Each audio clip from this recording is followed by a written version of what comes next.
एक thought experiment run करते हैं कि मैं मुल्क का एक सरबराह बन गया हूँ, लेकिन उस मुल्क की रिसोर्सेज नहीं है उसके पॉपुलेशन के हिसाब से। पॉपुलेशन ज़्यादा है लेकिन वहाँ रिसोर्सेज ज़राए वगैरह कम है। तो मैं क्या करूँगा? सबसे पहले मैं सबको ज़लील करूँगा।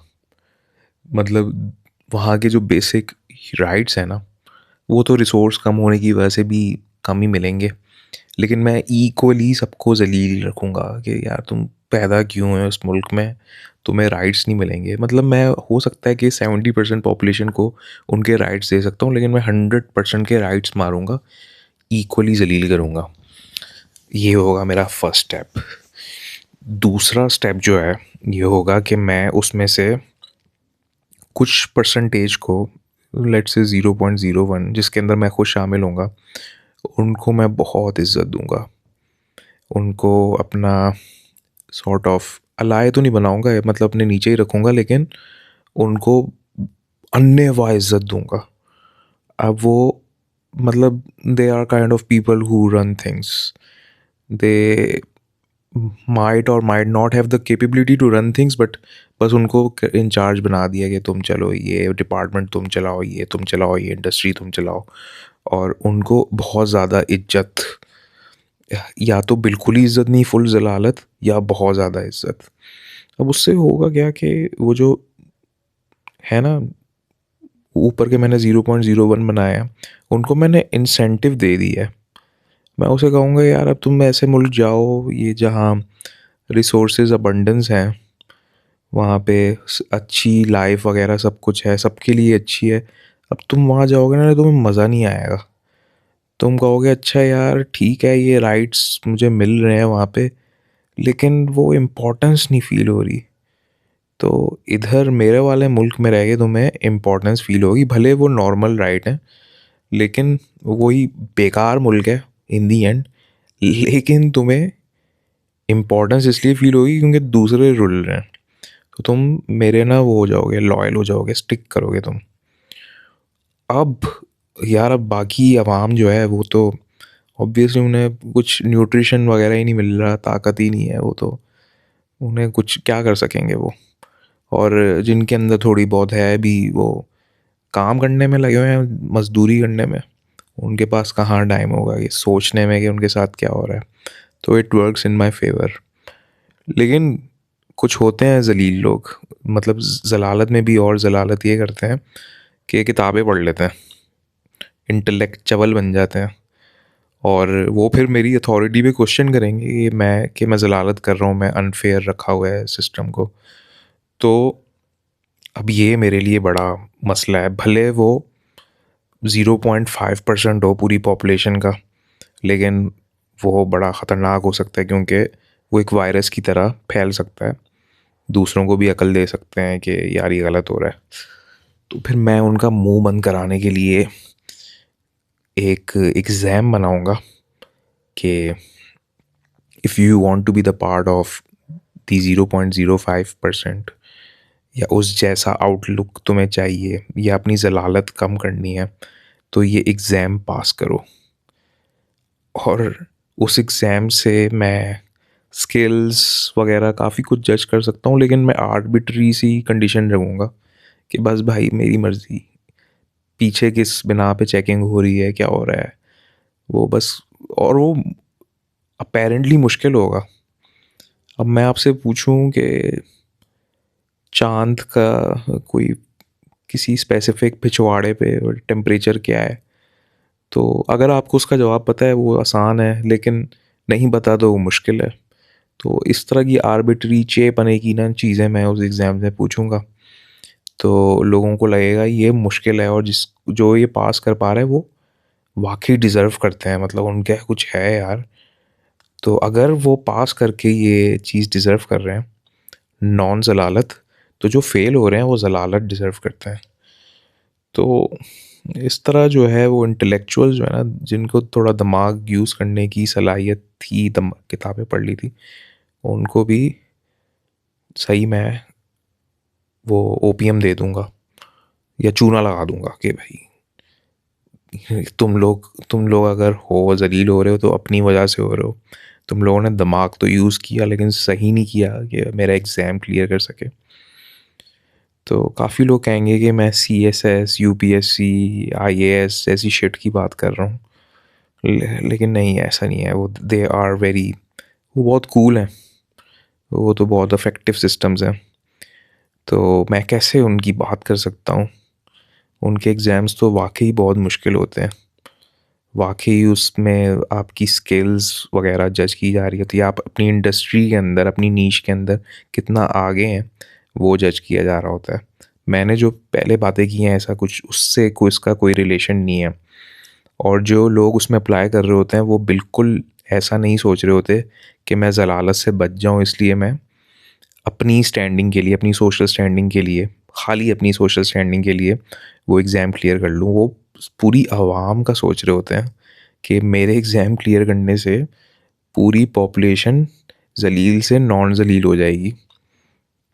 तो मैं डेफ़िनेटली ऐसे ब्यूरोक्रेट्स की बिल्कुल बात नहीं कर रहा। और एज़ यू नो, ब्यूरोक्रेट्स के आने से पूरी आवाम जो है नॉन ज़लालत स्टेट में चली जाती है। और ऐसा नहीं होता कि उनकी सोशल स्टैंडिंग ऊपर हो रही हो, पूरे अवाम की एलिवेट होती है। आप सबको इसका तो पता ही है।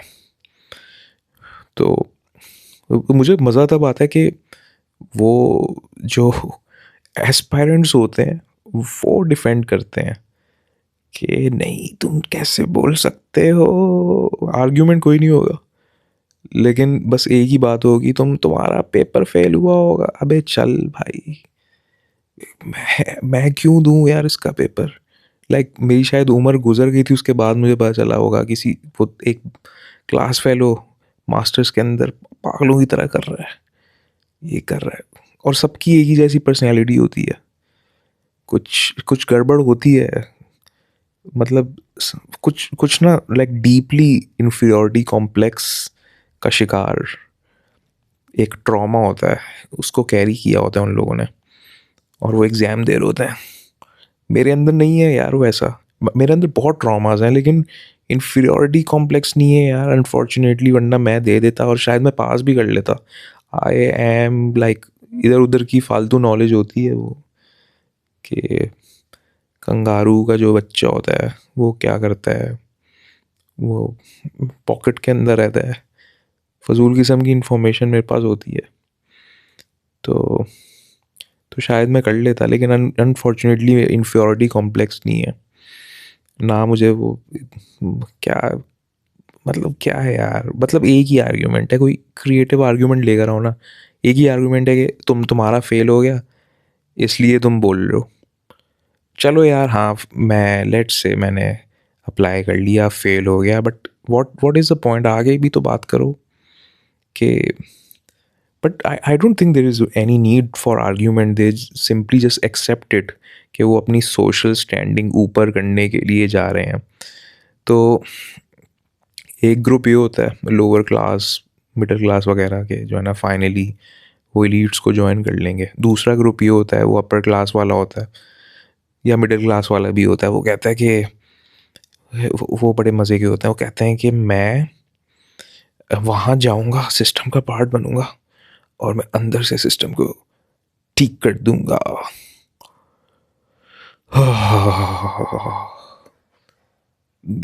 ठीक है यार, अच्छा। या सारे ब्यूरोक्रेट्स यही कर रहे हैं, अंदर जाके सिस्टम को ठीक कर रहे हैं। भैंस की टांग यार, क्या क्या मजाक है सर्कस। और वो चलो पहले मेरे जैसा बंदा इसकी कदर कर लेता था कि अच्छा, वो CSS का कोई एग्ज़ाम होता है, मुझे उसका कुछ भी नहीं पता, लेकिन वो कोई मुश्किल सब्जेक्ट है, उसमें कुछ होता है भाई। कुछ सब्जेक्ट्स होते हैं, काफ़ी ज़्यादा लोग अपीयर होते हैं और वो फिर सिविल सर्विसेज में ज्वाइन कर लेते हैं, ब्यूरोक्रेट वगैरह कुछ बन जाते हैं। मुझे वो एक मिस्ट्री जब होती है ना, जब वो जैसे लड़कियां एक मिस्टीरियस आदमी को बड़ा अट्रैक्टिव फाइंड करती हैं, तो मेरे लिए भी था कि यार कुछ कुछ होगा, अच्छी चीज़ होगी। अब वो भैंस की टांग, वो सोशल मीडिया पे, टिकटॉक पे लोग आगे वो बोल रहे मैं सिविल सर्विसेज हो गया हूँ, फिर देखो मैं रेड मारने जा रहा हूँ, देखो मैं जो हूँ, मेरे पावर है, चेक कर लो मेरे। मैंने एग्जाम पास कर लिया था, मेरा कोर्स खरीदो, मेरे से इंग्लिश सीखो, मुझे इंग्लिश बोलनी आती है। अब वो देख के ना भाई मैं, जाहिर सी बात है फिर मैं उस पे उसका मजाक उड़ाऊंगा। अब इफ़ यू वांट कि इसकी प्रेस्टीज बरकरार रहे, तो यू वांट कि जिन लोगों ने एग्ज़ाम पास कर दिया उनका मुंह बंद करा दो, चुप हो जाओ, जाके ऑफिस में। वी नो कि तुम्हें कुछ नहीं करना, तुम्हारे पास पावर है, दिस इज़ अ एक फेल्ड सिस्टम का तुम पार्ट हो, तो चुप हो जाओ यार, एटलीस्ट प्रेस्टीज तो रखे रहने दो। अब वो पता है क्या मसला क्या है, वो सी एस एस के एस्पिरेंट्स मेरे पीछे क्यों पड़े होते हैं। वो कहते हैं इन केस अगर मैं कामयाब हुआ, अ, मतलब कामयाब ऑलरेडी मैं हो गया हूँ, तब सभी अब मजाक उड़ा रहे होते हैं इनका। तो ये सर्कस है, सबने मान लिया हुआ है। तो उनको उनकी हट ये रही होती है यार, इन केस वो अगर बन जाएं ये सिविल सर्वेंट, तो यार वो वाली इज्जत जो पहले सारे खा गए, और अभी जो है वो अपना मजाक बनवा गए। लेकिन चलो मज़े तो लिए ना भाई, जो भी है मजाक बनवा रहे हैं अपना, लेकिन मज़े फुल हैं कि वो गार्ड शार्ड हैं, और क्या कहते हैं अपना शायद रिश्ते वगैरह अच्छे आए थे। मैंने सुना है कि रिश्ते अच्छे आए थे। ऑब्वियसली जब आपका एक्सपोजर ज़्यादा होगा, जितने होंगे तो उतना ही अट्रैक्ट होते हैं। तो वो कह रहे हैं कि वो भी छिन जाएगा अब। तो आई अंडरस्टैंड योर पेन कि यार अच्छा मुझे इस चीज़ का मजाक नहीं उड़ाना चाहिए कि इन केस अगर आप वो क्लियर कर लेते हैं एग्ज़ाम और आप सिविल सर्वेंट बन जाते हैं, तो लोग आपकी इज्जत नहीं करेंगे। But I have a bad news for you, लोग लोग नहीं करेंगे मेरे बोलने या ना बोलने से। वो मैंने एक वीडियो डाली थी इंस्टाग्राम पे, मुझे लगा मैं ओरिजिनल थॉट के साथ आया हूँ यार, मैंने बिल्कुल अलग तरीके से सोच लिया। वो भाई फिर वो एल्गोरिथम ने मुझे जो वीडियोस दिखाई मतलब हर कोई मजाक उड़ा रहा है यार सिविल सर्विसेज का। तो खैर यार, even if it's a prestigious department of Pakistan who is which is actually working, जो वाकई इफेक्टिव है, तो in the end Pakistan is a third world country, और आपका मजाक ही बनेगा। And let me tell you from my experience, मेरा भी मजाक बना हुआ है, ऐसी बात नहीं है कि मैं प्रेस्टिजियस हूँ।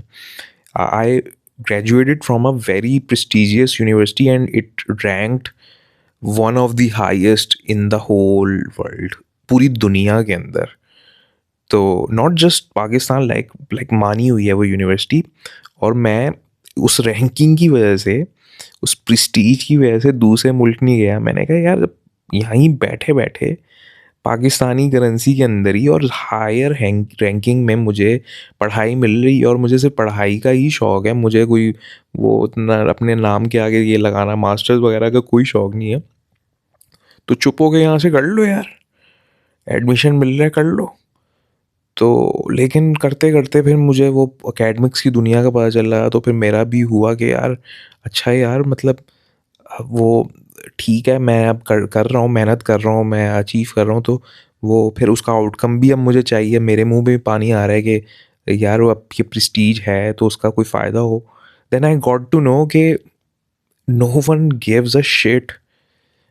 पूरी दुनिया में उस यूनिवर्सिटी को ना कोई जानता है, ना हमारे मुल्क को जानता है यार। मेरे ख्याल से like when people here Pakistan they just think about camels, ऊँट हैं और रेगिस्तान है। तो या फिर वो एक थर्ड वर्ल्ड कंट्री है, इंडिया जैसी कोई कंट्री है। तो इन दी एंड अब यहाँ का जितना मर्जी अच्छा इंस्टीट्यूट हो, and that institute was actually good, like अच्छी पढ़ाई थी भैया, मेहनत वगैरह सारा कुछ था, प्रोफेसर अच्छे थे, but it goes to the drain, क्योंकि एक वो जो बिगर इंस्टीट्यूशन का वो पार्ट है विच इज़ आवर स्टेट, वही मतलब उसकी ब्रांडिंग अच्छी नहीं है यार। तो क्या क्या तरीका है, पहले ब्रांडिंग अच्छी करें और उसके बाद मुल्क को अच्छा करें, या मुल्क अच्छा करें उससे ब्रांडिंग अच्छी होगी। But I think both are interlinked, अगर एक अच्छी होगी तो दूसरा भी विशियस विशियस साइकिल का कुछ उल्टा वर्ड होना चाहिए कि पॉजिटिव लूप बन जाएगा, कि आप एक चीज़ करो फिर उससे दूसरी होगी, वो उसको फीड करेगा, this is a good feedback loop. So I think we should start with the branding. Pakistan में मतलब अच्छा, मतलब जितनी रिसोर्सेज हैं उस हिसाब से इतना बुरा नहीं है, मतलब इतना भी बुरा नहीं है जितना जितना बनाया हुआ है। लेकिन हाँ, सिविल सर्विसेज एंड कर देनी चाहिए। This is a colonial system, वो अंग्रेज़ आका ने शुरू किया था वो जुल्म करने के लिए। अब उन्हें चाहिए थे ना बीच के मिडल मैन के, जिन्हें अंग्रेज़ी आती हो, तो वो अपना जुल्म फैलाएं, एक्सट्रैक्ट करें लगान शगान जो भी था उनका सिस्टम के। एक बीच में मिडल मैन ब्राउन पीपल चाहिए हु कैन स्पीक दी अंग्रेज़ी, एंड उनको फिर ट्रेन किया जाता था, एटिकेट्स वगैरह दिए जाते थे, अंग्रेज़ों के एटिकेट्स दिए जाते थे। आज वही अंग्रेज़ों की लीनिएज जो है वो एप्स्टीन आइलैंड पे डीडी बनी हुई है। They are doing the like insane kind of stuff and they taught you guys the etiquettes. आप अपना कल्चर वगैरह सारा भूल गए और उनके एटिकेट्स में पड़ गए और वो डीडी बने हुए हैं पूरे। सो